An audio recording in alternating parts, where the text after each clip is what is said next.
राम राम भाई सभी को। आज 75 हार्ड चैलेंज का तीसरा दिन है। शुरू करते हैं आज का सेशन।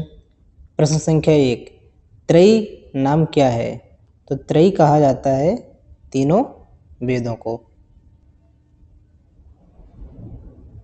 प्रश्न संख्या 2, ऋग्वेद संहिता का 9वां मंडल पूर्णतः किसको समर्पित है?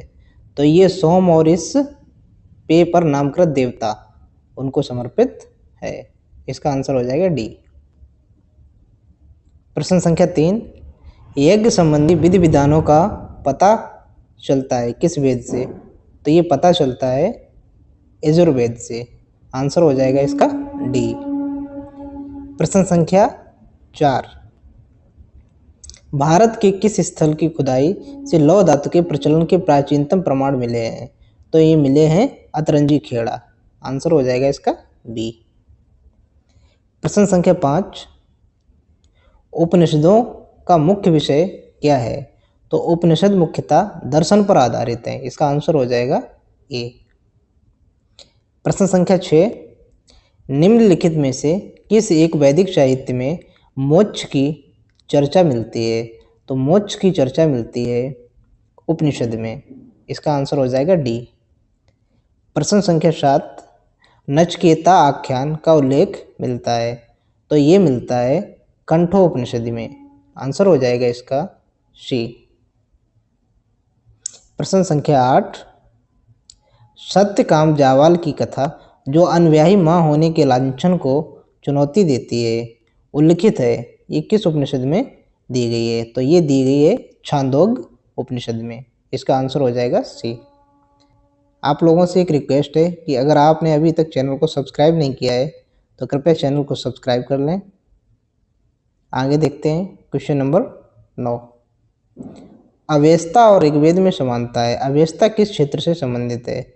तो अवेस्ता संबंधित है ये ईरान से। आंसर हो जाएगा बी। प्रश्न संख्या 10, ऋग्वेद में अघन्या का प्रयोग किसके लिए हुआ है? तो अघन्या मतलब जिसका वध नहीं किया जा सकता, ये किया गया है गाय के लिए। तो इसका आंसर हो जाएगा बी। प्रश्न संख्या 11, संस्कारों की कुल संख्या कितनी है?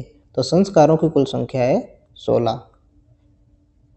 आगे प्रश्न संख्या 12, जीविकोपार्जन हेतु वेद वेदांग पढ़ाने वाला अध्यापक क्या कहलाता है? तो जीविका उपार्जन के लिए जो वेद वेदांग पढ़ाता है उसको कहते हैं उपाध्याय।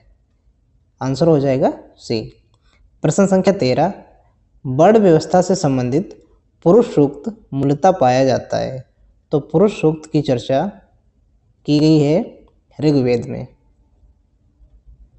प्रश्न संख्या 14, निम्नलिखित 4 वेदों में से किस एक में जादुई माया और वशीकरण का वर्णन है? तो ये अथर्ववेद। आंसर हो जाएगा इसका सी। अथर्ववेद जादुई माया और वशीकरण से संबंधित है। प्रश्न संख्या 15, निम्नलिखित 4 वेदों में से किस एक में जादुई माया और वशीकरण का वर्णन है? ये क्वेश्चन रिपीट हो गया है। इसका आंसर हो जाएगा अथर्ववेद।